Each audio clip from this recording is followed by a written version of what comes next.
This is the most disturbing, bizarre development that have taken place, and it concerns lives of innocent people.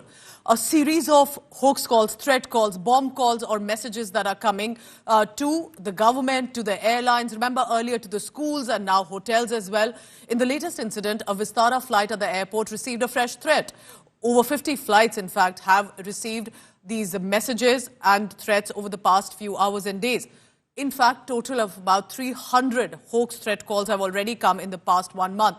Now, apart from airlines, earlier remember schools as well in Delhi, and now hotels in Lucknow have also received these messages from hoax callers. We are told about 3 hotels in Lucknow, and we'll put out those names. Fortune, Lemon Tree and Marriott have received these threat calls via email, threatening to blow up the premises. This has not been corroborated on the ground. There is no bomb that has been found in the premises. And yet, who are these users and individuals or organizations that are consistently putting up this pressure, burden with these calls? Remember, each time a message, even anonymous if it comes, cannot be taken lightly, cannot be taken for granted. Emergency protocols are placed specifically when it comes to the mid-air issues with airlines.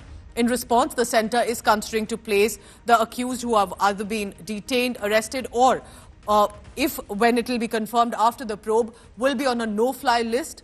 The ministry has cautioned online platforms that if there is non-compliance with the IT rules, there will be action and they could lose their safe harbour protection. Many are asking, and within the government, why are the social media profiles even permitting even anonymous users to put up threat calls and getting away with it?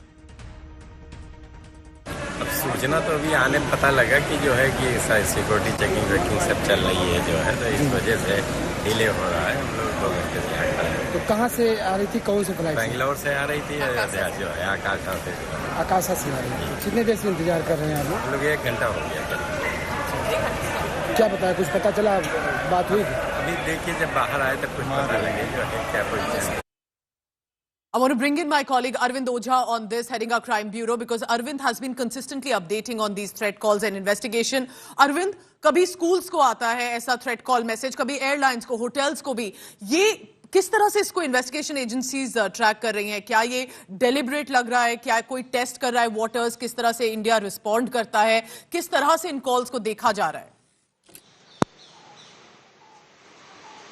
नहीं, बिल्कुल ये deliberately ही ये जो threat call है ये अंजाम दी जा रही हैं, और सिर्फ एक मोबाइल फोन के जरिए नहीं बल्कि ईमेल के जरिए, सोशल मीडिया प्लेटफॉर्म के जरिए इस तरह के थ्रेट दिए जा रहे हैं। अब एजेंसी के सामने मुश्किल ये है कि इसको बिल्कुल सीरियस लिया जा रहा है, इसको फॉर ग्रांटेड नहीं ले रही है, और जो भी कॉल्स आती है या ईमेल के जरिए आते हैं, प्रॉपर जो एसओपी है, सेफ्टी प्रोटोकॉल, उनको फॉलो किया जाता है। इसको लेकर बाकायदा एक मीटिंग भी हुई थी, खासतौर से जो डोमेस्टिक फ्लाइट है के सीईओ हैं उनके जरिए, और उनको बोला गया कि जब तक परमानेंट सोल्यूशन इसका नहीं निकलता तब तक प्रॉपर जो एसओपी है वो फॉलो होगी। और पूजा संडे के दिन तकरीबन 50 फ्लाइट को इस तरह के थ्रेट आए, न सिर्फ दिल्ली बल्कि बेंगलोर, लखनऊ, मुंबई, इन तमाम जगहों पर इस तरह के जो थ्रेट कॉल है या फिर थ्रेट मैसेज वो एजेंसीज को मिल रहा है। इसमें मल्टीपल एजेंसीज इन्वॉल्व हुई है, न सिर्फ दिल्ली पुलिस बल्कि जो इंटेलिजेंस ब्यूरो की टीम है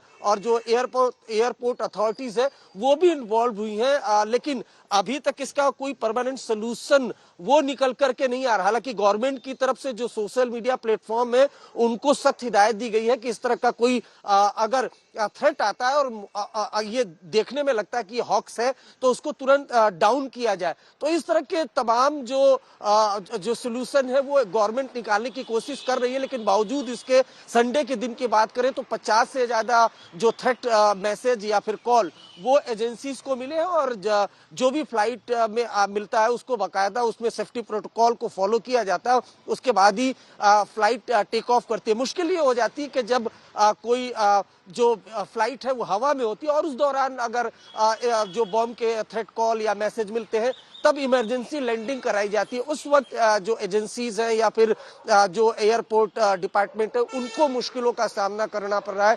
इस वजह से जो गवर्नमेंट है उसने इस पूरे पूरा ये मैटर है उसको बहुत सीरियसली लिया है और कई एजेंसीज को इन्वॉल्व किया है ताकि ये जो डेलिबरेटली ये जो कुछ भी किया जा रहा है इसको खत्म किया जा सके। पूजा,